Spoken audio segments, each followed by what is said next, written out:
5ဆန်ထွက်ကြာရင်ဆက်ပြလိုက်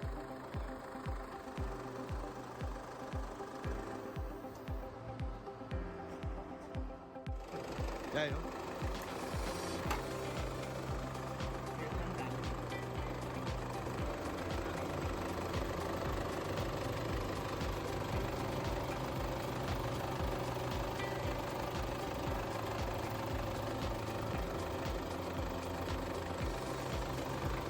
နှလုံးနဲ့တစ်လုံးညာနေလားဒီအင်ဂျင်နှလုံးနဲ့တစ်လုံးညာမညာလို့နှလုံးလုံးညာပူးလို့မရဘူးဒါဆိုလို့ရှိရင်ကျွန်တော်တို့ဒါကုကမ်ပိန်းနဲ့ပေါ့နော်ကျွန်တော်တို့မွေးနေ့အလုပ်ဖြစ်တယ်ဆိုတော့ကားကို general check လုပ်ရေးကြီးတဲ့ကားတွေမှတ်ပဲနဲ့ကျွန်တော်တို့ sport check ကိုဆက်လိုက်တယ်နော်ဒီကားဆိုရင် criminal ကိုအစဆုံးဆက်လိုက်တယ်သူ error ပေါ်တယ်အင်ဂျင်မဲမှာပေါ်တာအများစုတော့ရှိတယ်6လာပြပါပြီရှင်းတယ်ရပါမရှိဘူးရှားတယ်မရှိဘူးဒါပေမဲ့ hidden fault လေးရှိတယ် inferior ဖြစ်သွားဟော airbag ပေါ့နော် airbag မှာ airbag တခါပြင်မှုတာလားဒါမှမဟုတ်ရင် airbag ကိုဖြုတ်တက်လောက်တာမျိုးဟိုစက်ပေါက်ရတာအဲ့လိုမျိုးလေးတွေရှိတယ်ပေါ်နေပေါ့နော်အရင်ရှိဘူးတဲ့ error လေးပါဒါတော့တကယ် error အစ်စ်လည်းဖြစ်ချင်မှဖြစ်မှာပေါ့နော် airbag တော့မလိုက်တော့မလားဒီ airbag ပဲရှိတယ်ဘတ်ဂျူတက်တော့ဒီကြမော်လို့ရှိတယ်ပြဿနာ DPF တွေကမောင်းခံရင်ဖြစ်တဲ့ exhaust temperature တွေဒီစက် particular စီးထဲမှာအမှုန်တွေရှိတယ်ပေါ့နော်စီမတန့်ဘူးစီတိုင်ကြီးတွေကစစ်ကိုဆေးပုံမရဘူးเนาะDPF ဖိတ်တယ်အမှအဓိကတော့ water and fuel လို့သူပြောတယ်ရေဖောက်ချရမှာပေါ့နော်ဒီကားတွေကဒီဇယ်ကားဖြစ်တဲ့ကြောင့်ဒီဇယ်ဆိုရင်ဟို drain ဆောက်ဟိုရေအနေတွေကိုဖောက်ချဖို့တော့ဖြစ်နေတယ်တော့ဆိုတော့ကျွန်တော်တို့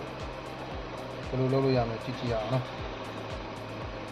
ကုတ်တွေအများလုံးတော့ဘယ်ကုတ်ကိုရင်ဖြတ်ရမှာမသိဘူး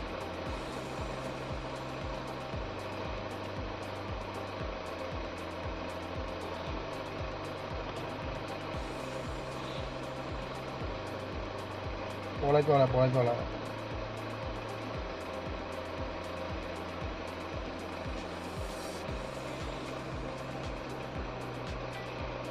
အဲ့နော် DDC မှာဆိုရင်ဒါလေးတွေကိုပေါ်နော်ဒီကတော့ကျွန်တော်စက်မထိုးခင်ပြောသလိုပဲ cylinder number 3 နဲ့ 4မှာတစ်လုံးလုံးညာနေတာလို့သိနေတယ်ဒါမှမဟုတ်နှလုံးညာတယ်ပေါ့နော်စက်မှာလည်းကျွန်တော်တို့စက်ထိုးကြည့်တယ်မှတန်းတွေးလိုက်တယ်ဒီ cylinder number 4ရဲ့ glow black ပေါ့ injector ပေါ့ injector ညာနေတယ်ဒါတော့အတွေ့အကြုံရသိရဆိုရင်စက်ထိုးပြီးစစ်ကြည့်လို့ရှင်တယ်အသေးစိတ်တော့တိတိကျကျပေါ်တာပေါ့နော်အတွေ့အကြုံကတော့ဟိုဆရာဆိုရင်မဲ့ဒါကိုကြိုပြီးမြင်နိုင်မယ်စက်ထိုးကြည့်လိုက်တော့သေးသေးပေါ့တော့မှဆက်လို့ရှိတာဒီ fine tuning လုပ်ပြတယ်ဘာလို့ကြံလဲဘာလို့ကြောက်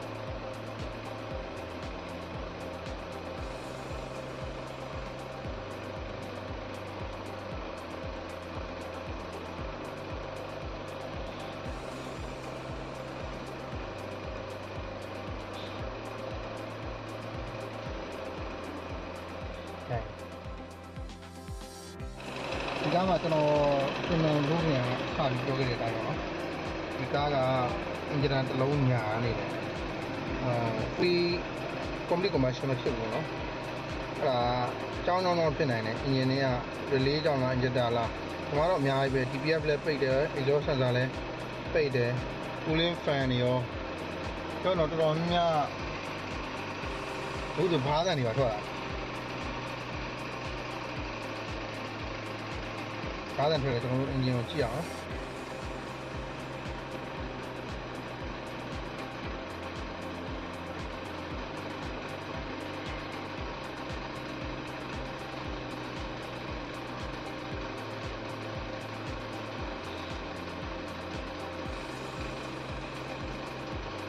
noise ပါ hyper low ပါ pressure control ပါ pressure switch sensor အဲ့ဒီကုန်ကြည့်လိုက်နော် ignition switch တွေ intake air တွေMEF တို့ MEP တို့ကြည့်တာပေါ့နော်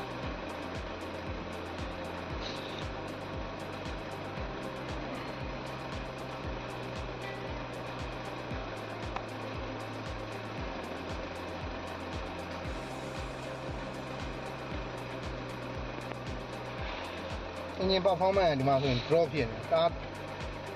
ဆင်းသွားလိုက်တက်လာလိုက်ဒီလားဟိုပြဿနာရှိနေတာပေါ့နော် engine ထဲမှာ engine လောက်ကလည်းထင်လောက်မဆွဲ partial value ချတယ်ပေါ့နော်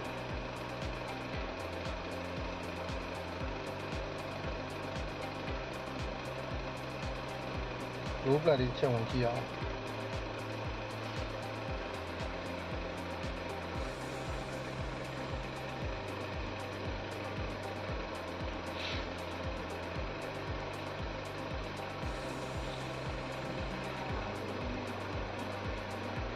ဒီမှာ glow plug ကိုကြည့်ရင် glow plug on လာတယ် ignition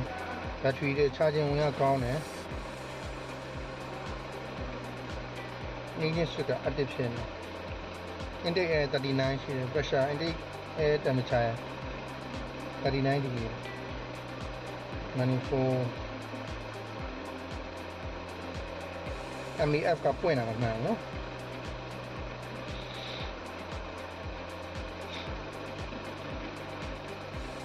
အဲ့တော့ဒီလိုကားမျိုးတော့အင်ဂျင်မိုင်းလုပ်ဖို့တော်တော်လေးရှိနေတာပေါ့နော်အင်ဂျင်မိုင်းလုပ်ဖို့လိုအပ်နေတာ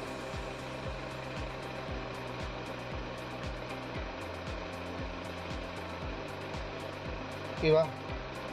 ဒီနေ့လေးကျွန်တော်ထပ်ပြီးတော့အခန်းနေမှာဒီချာကြည့်ရအောင်နော်